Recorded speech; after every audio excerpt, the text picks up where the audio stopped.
Chemistry के आपके 2 से 3 नंबर के क्वेश्चन आपके एग्ज़ाम में देखने को मिल जाएंगे। और ये जो सेशन लेके आया हूँ इसमें आपको मैं कोशिश मतलब ऐसे क्वेश्चन छांट के लाया हूँ जो मतलब काफ़ी इंपॉर्टेंट है। और मैंने यहाँ पे सारे के सारे वो चीज़ें ऐड कर दी हैं जो मैं नहीं बताने वाला हूँ, बट आपको उनको ज़रूर पढ़ना है, ठीक है। क्योंकि अगर मैं वो चीज़ें बताऊँगा, जैसे सल्फ्यूरिक अम्ल का फार्मूला बताऊँगा, तो इसे बताने में टाइम लगेगा। और यहाँ पे ये फार्मूले अगर आपको कुछ भी लर्न होंगे, अपने 12th में पढ़े होंगे, तो डेफिनेटली आप इनको रिवाइव कर लीजिएगा। तो मे भी एक क्वेश्चन इनसे बनने के फुल चांसेस आपके रहते हैं, ठीक है। उसके बाद यहाँ पे वो ये ऊपर वाले तो ठीक है, उससे ज़्यादा इंपॉर्टेंट ये वाले हैं जहाँ पे जो ये नीचे दिए हुए हैं। इसको मैं डायरेक्ट पीडीएफ फॉर्मेट में जब आपको प्रोवाइड कराऊंगा, आज की डेट में नहीं, कल प्रोवाइड करा दूंगा, ठीक है। तो आप यहाँ पे सुबह मॉर्निंग में। और उसके बाद ये कुछ इंपॉर्टेंट फैक्ट हैं, जैसे कि सबसे हल्का तत्व कौन सा होता है, सबसे भारी तत्व कौन सा होता है, एक मात्र द्रवित धातु कौन सी है, एक मात्र द्रवित अधातु कौन सी है, प्रकाश बल्ब का जो बल्ब का मतलब अंदर जो होता है तंतु वो किससे बना होता है, और प्रकाश बल्ब में उपस्थित प्रमुख गैस कौन सी होती है। ये वाले जो क्वेश्चन है ना, ये भी काफ़ी इंपॉर्टेंट है वन लाइनर डोमेस्टिक ब्रांच के लिए। तो केमिस्ट्री के क्वेश्चन डिस्कस करने वाले हैं, 50 क्वेश्चन है, ज़्यादा नहीं है, ज़्यादा टाइम भी नहीं लूँगा आपका, 20 से 25 मिनट आप दीजिएगा। 1 से 2 क्वेश्चन आपसे आज करूँगा, बाकी पीडीएफ में आप खुद रिवाइव कर लीजिएगा। एक बार वीडियो देखिए, एक बार कर रिवाइव कर लेना, बाकी इस पीडीएफ को एक बार जिस दिन एग्जाम देने जाना उससे पहले एक बार देखना। आपको केमिस्ट्री से अगर कोई क्वेश्चन आएगा तो डेफिनेटली इससे देखने को आपको मिल जाएगा। सो चलते हैं और डिस्कस करते हैं क्वेश्चन नंबर फर्स्ट से। कौन सा पदार्थ प्रकृति में 3 अवस्थाओं में ठोस, द्रव एवं गैस अवस्था में पाया जाता है। तो कौन सा पदार्थ है जो प्रकृति में तीनों अवस्थाओं में पाया जाता है, तो वो आपका जल है, H2O, ठीक है, जल। आगे बढ़ते हैं, पदार्थ की चौथी अवस्था क्या कहा जाता है। ये क्वेश्चन पहले भी एग्जाम में आ चुका है, ठोस, द्रव, गैस। तो यहाँ पे देखो लिखी हुई थी पदार्थ की 3 जो अवस्थाएं होती हैं। जो चौथी अवस्था होती है वो प्लाज्मा होती है। चौथी अवस्था पदार्थ की क्या होती है, प्लाज्मा होती है। तीसरा क्वेश्चन है, वास्तविक गैस किन परिस्थितियों में आदर्श गैस जैसा व्यवहार करती है। जो वास्तविक गैस है वो किस परिस्थितियों में आदर्श गैस के जैसा व्यवहार करती है। तो निम्न दाब एवं उच्च ताप पर। निम्न दाब एवं निम्न ताप नहीं होगा, निम्न नहीं, यहाँ पे तो होगा ना, ये हो जाएगा आपका बी नंबर। निम्न दाब एवं उच्च ताप पर वास्तविक गैस किन परिस्थितियों में आदर्श गैस जैसा व्यवहार करती है। तो निम्न दाब एवं उच्च ताप पर वास्तविक गैस किन परिस्थितियों में आदर्श गैस जैसा व्यवहार करती है, तो निम्न दाब एवं उच्च ताप पर। तो थर्ड का right answer option number B बिल्कुल राइट हो जाएगा। नेक्स्ट क्वेश्चन नंबर 4 की ओर बढ़ते हैं। यहाँ पे एक बात आप सभी के साथ में मैं शेयर कर देता हूँ, फिर यहाँ पे क्वेश्चन आते हैं और डिस्कस करते हैं। Small request to all of you guys, please don't leave the video के एंड तक देखा करिए। थोड़ा सा टाइम लगता है इन सब वीडियोस वगैरह करने में, थंबनेल बनाना, एवरीथिंग करने में, तो प्लीज़ थोड़ा सा सपोर्ट करिए। और जो भी चैनल पे फर्स्ट टाइम विजिट करिए कि वो चैनल को सब्सक्राइब जरूर कर लीजिएगा और वीडियो को अपने दोस्तों के साथ में शेयर करिएगा।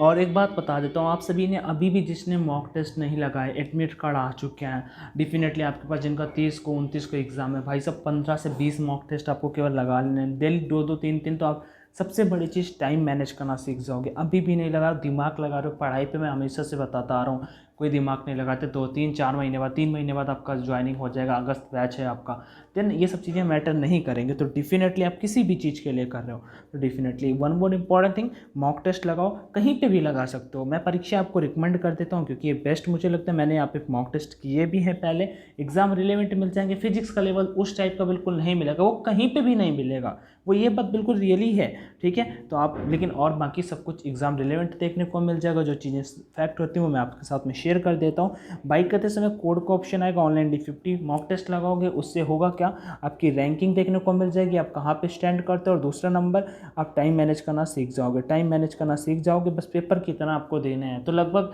जितना टाइम एग्जाम में दोगे उतना ही टाइम यहाँ पे अगर दोगे, 30 मिनट में 50 क्वेश्चन GD के जब सॉल्व करोगे तो वो एक आपका अलग ही टाइप का होगा।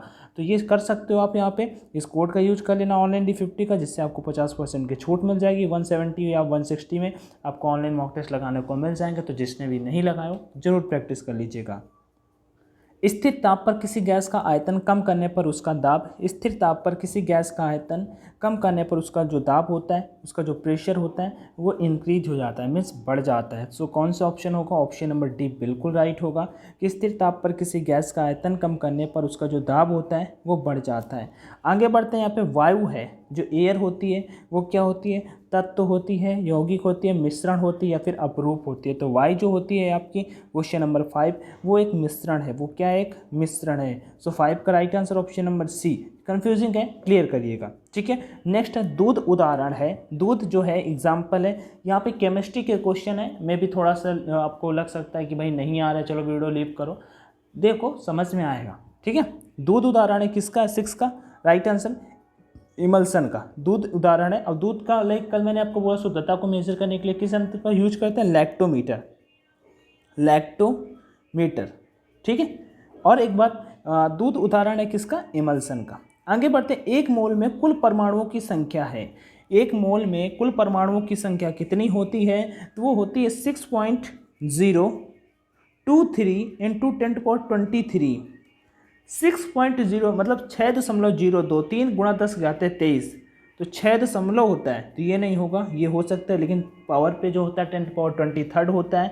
सो बी नंबर भी नहीं होगा, आपका right answer option number C हो जाएगा। बी नंबर भी नहीं होगा, राइट आंसर आपका ऑप्शन नंबर सी हो जाएगा। एनटीपी पर 22 ग्राम CO2 का आयतन होगा। एनटीपी पर 22 ग्राम CO2 का आयतन होगा, क्या होगा, 11.2 लीटर, 11.2 लीटर होता है।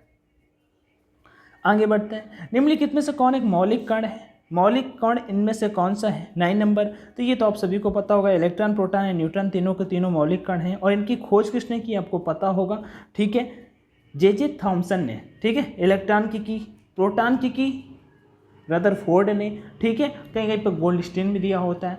और न्यूट्रॉन की किसने की, जेम्स चैडविक ने। आगे बढ़ते हैं नेक्स्ट क्वेश्चन की ओर।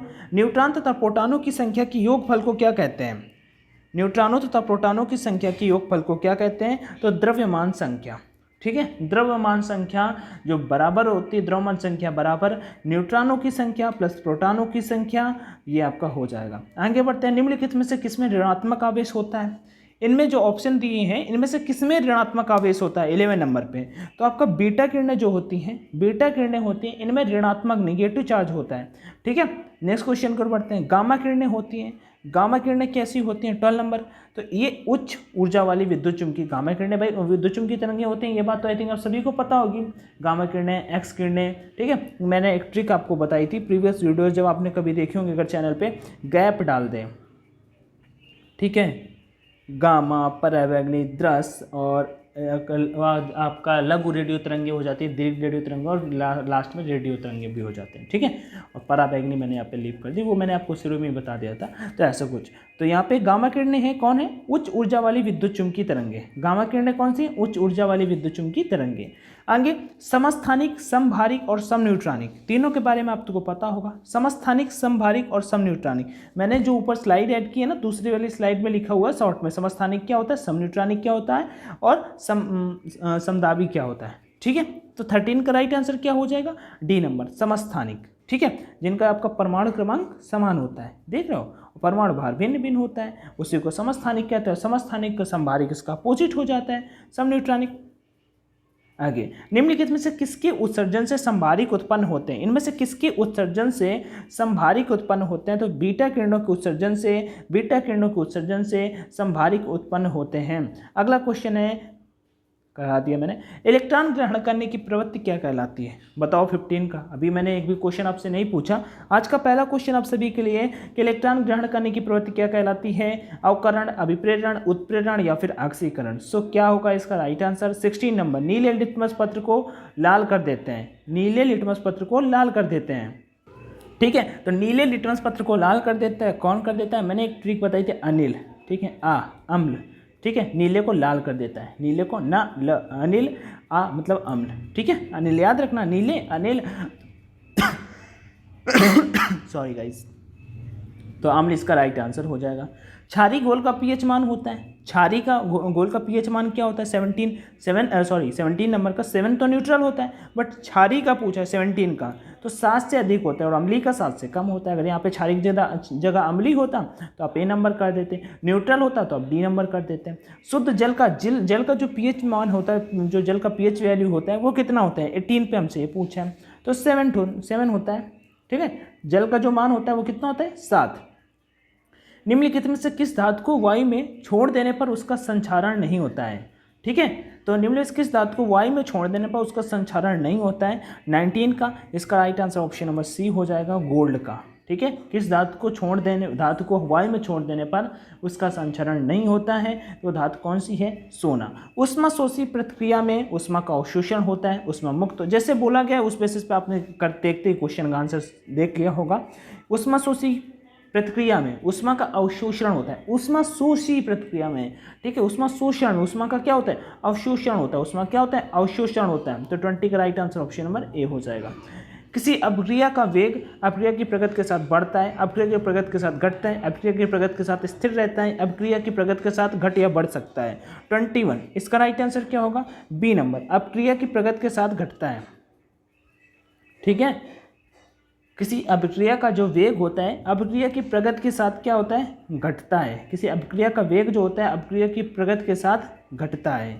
22 नंबर, उत्प्रेरक वह पदार्थ है जो रासायनिक अपक्रिया के वेग को उत्प्रेरक वह पदार्थ है जो रासायनिक अपक्रिया के वेग को बढ़ाता है, इंक्रीज करता है। उत्प्रेरक वह पदार्थ है जो रासायनिक अपक्रिया के वेग को बढ़ाता है। 23 नंबर, मेंडलीव के अनुसार तत्वों के गुण आवर्ती फलन होते हैं। मेंडलीव के अनुसार, मेंडलीव ने जो सारणी दी वो किसके अकॉर्डिंग दी थी, वो चीज़ हमसे यहाँ पे पूछी गई 23 नंबर पे। इसका राइट आंसर हो जाएगा परमाणु भार के अकॉर्डिंग।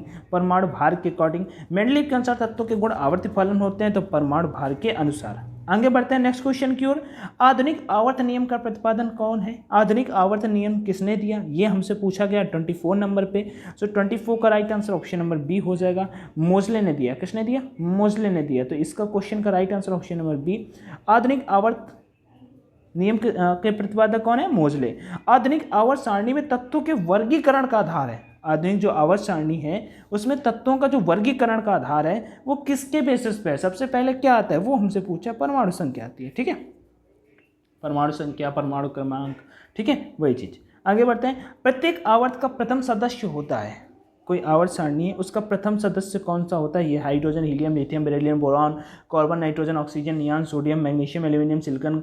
ठीक है, और इस गंधक जिसे सल्फर बोलते हो। ठीक है, ऐसे तो इनका जो प्रथम सदस्य होता है वो कौन होता है? 26 नंबर। इसका राइट क्या होगा? ए नंबर। एक क्षारीय धातु होता है, एक क्षार धातु होता है। आगे बढ़ते हैं नेक्स्ट। पृथ्वी पर सबसे अधिक मात्रा में पाया जाने वाला तत्व कौन सा है? कुछ देर पहले मैंने आपको ऊपर बताया था 27 पे, ऑक्सीजन सबसे ज़्यादा पाई जाती है पृथ्वी पे। सबसे अधिक मात्रा में पाया जाने वाला तत्व कौन सा है? ऑक्सीजन। सबसे हल्का तत्व कौन सा है? सबसे हल्का तत्व कौन सा है? हाइड्रोजन। ये मैंने क्वेश्चन आपको ऊपर जो स्लाइड दी थी ना, मैंने बोला था जो टेलीग्राम पे शेयर करूंगा। टेलीग्राम का लिंक डिस्क्रिप्शन बॉक्स में मैंने प्रोवाइड करा दिया। ऑनलाइन एजुकेशन के नाम से अपना टेलीग्राम चैनल है, वहाँ पे पीडीएफ आपको देखने को मिल जाएगी। सबसे हल्का तत्व कौन सा है? हाइड्रोजन। सोना का लैटिन नाम है, सोना का लैटिन नाम क्या है? 29 नंबर। सोना का लैटिन नाम है ओरम। सोना का लैटिन नाम क्या है? ओरम।